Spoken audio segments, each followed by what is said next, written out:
안녕하세요. 바이블코어의 타브입니다. 오늘은 예수님께서 산상수훈을 마치시며 하신 비유를 살펴보겠습니다. 나더러 주여 주여 하는 자마다 다 천국에 들어갈 것이 아니요 다만 하늘에 계신 내 아버지의 뜻대로 행하는 자라야 들어가리라. 예수님께서는 본인을 주님이라고 부르는 것만으로는 하나님의 나라에 들어갈 수 없다고 하셨습니다. 하나님의 뜻대로 살아야 한다고 강조하셨는데요. 이는 참된 신앙은 말로 하는 게 아니라 삶으로 하는 것이라는 의미입니다.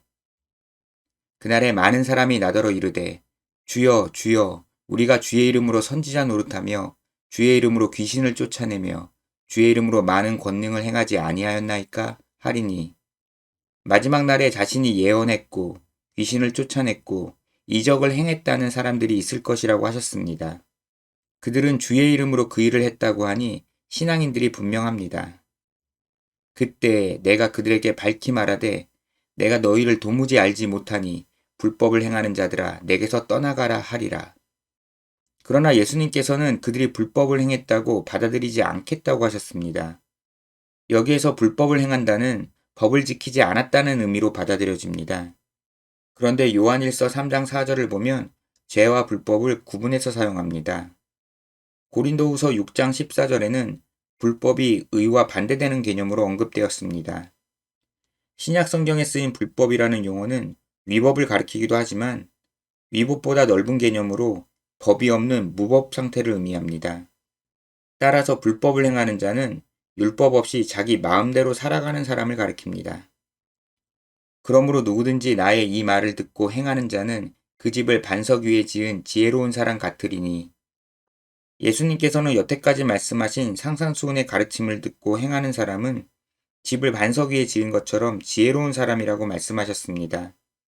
많은 분들이 이 구절을 반석 위에 집을 지어야 한다는 비유로 알고 있습니다. 그러나 이 비유를 자세히 살펴보면 반석 위에 집을 짓자가 아니고 예수님의 말씀에 순종하며 사는 사람이 지혜롭다는 의미입니다. 한편 여기에서 한 가지 더 생각해 보고 싶은 내용이 있는데요. 개신교회는 종교개혁 당시 로마 카톨릭 교회에 인간의 공로가 필요하다는 구원론을 반대했습니다.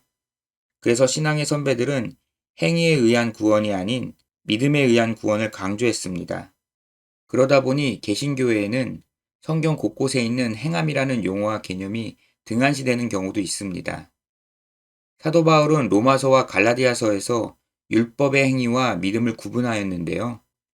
율법의 행위에서 행위로 번역된 그리스어는 에르곤입니다. 에르곤은 일, 임무라는 의미에서 행위입니다. 그런데 오늘 본문 예수님께서 말씀하신 행위는 그리스어 포이에오인데요. 포이에오는 만들다, 창조하다 등 전반적인 활동을 의미하는 행위입니다. 이처럼 바울은 예수님의 말씀에 순종하는 행위와 구별하기 위해 다른 단어를 사용했습니다. 그리고 율법의 행위라고 표현을 명확하게 하였습니다. 그렇기에 성경에 나오는 행함이라는 용어와 개념을 뭉뚱그려서 이해해서는 안 될 것입니다. 비가 내리고 창수가 나고 바람이 불어 그 집에 부딪히되 무너지지 아니하나니 이는 주추를 반석 위에 놓은 까닭이요. 창수는 비가 와서 하천이 범람하는 것을 가리킵니다. 주추는 우리나라 전통 건축물을 지을 때 바닥에 튼튼하게 깔아두는 돌입니다. 이스라엘 광야 지역에는 평소에는 땅이지만 비가 많이 오면 갑자기 하천이 되어 물이 흘러가는 와디가 있습니다. 와디는 평평해서 집을 짓고 살기 좋아 보이지만 집을 지어서는 안 되는 곳입니다.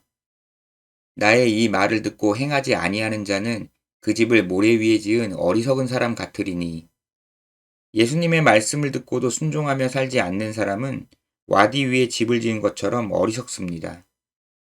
비가 내리고 창수가 나고 바람이 불어 그 집에 부딪히되 무너져 그 무너짐이 심하니라.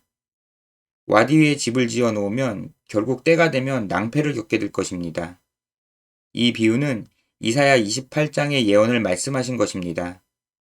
이사야 28장을 보면 하나님께서 시온에 건축할 수 있는 기초석을 두실 것인데 그 위에 집을 지어야 멸망의 날에 안전하게 버틸 수 있다고 하셨습니다.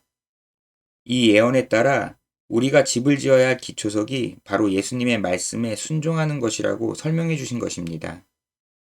예수께서 이 말씀을 마치심에 무리들이 그의 가르치심에 놀라니 이는 그 가르치시는 것이 권위 있는 자와 같고 그들의 서기관들과 같지 아니함일러라.